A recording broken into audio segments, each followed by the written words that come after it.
Aujourd'hui, je vous parle de la rive sud de la Méditerranée, en ce tout début d'année 2023. C'est aussi une manière de saluer tous ceux qui s'intéressent à mes vidéos de ce côté-là de la Méditerranée, que je salue. La nouveauté pour cette nouvelle année, c'est bien entendu la nouvelle loi sur l'immigration. Et beaucoup d'entre vous me téléphonent ou m'envoient des mails pour me demander ce qu'il en est et s'ils sont concernés. Alors, première chose, cette loi n'est pas passée. Elle va être en discussion au premier trimestre 2023. Donc, pour l'instant, nous n'avons pas de certitude à cet égard. Ce qui est certain, c'est qu'elle va toucher surtout 3 domaines. Les salariés, ceux qui sont concernés par l'asile, et également les métiers de la santé, ainsi que les OQTF.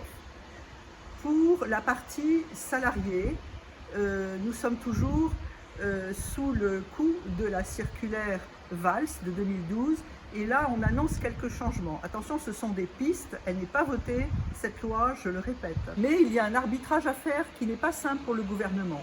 D'un côté, faciliter l'embauche de salariés étrangers qui sont absolument nécessaires à notre économie et que réclament les chefs d'entreprise, et d'un autre côté, être assez prudent parce que les Français en général ne sont pas pour une ouverture importante à l'immigration et la régularisation de travailleurs sans papier dans des métiers sous tension peut être considérée comme une pompe aspirante, comme un appel d'air important d'étrangers venant s'installer en France. En tout cas, ce qui se dessine aujourd'hui par rapport à la circulaire Valls de 2012 pour la régularisation à titre exceptionnel et qui est toujours en cours, c'est une modification pour les personnes, donc pour les travailleurs en France qui sont dans des métiers sous tension, je le répète, toujours les mêmes, la restauration, l'agriculture, l'hôtellerie, l'aide à la personne et également le bâtiment,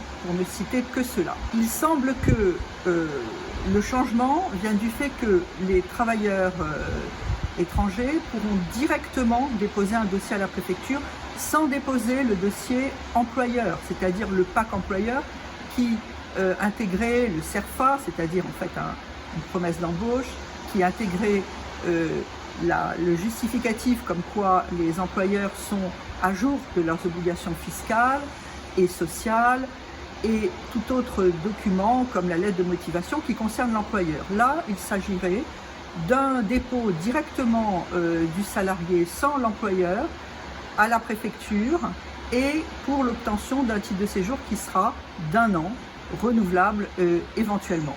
Mais là encore, nous n'avons pas les détails, la loi n'est pas votée et ce que je vous propose, c'est de revenir vers vous à la fin du premier trimestre ou en tout cas lorsque les choses seront définitives, qu'on aura d'abord une vue sur la loi beaucoup plus précise et aussi comment les préfectures gèrent ces dossiers, parce que entre les textes et la gestion au quotidien des préfectures, sachant que parfois la gestion est différente d'une préfecture à l'autre, il y a toujours des différences. Excellente année 2023 et à très bientôt.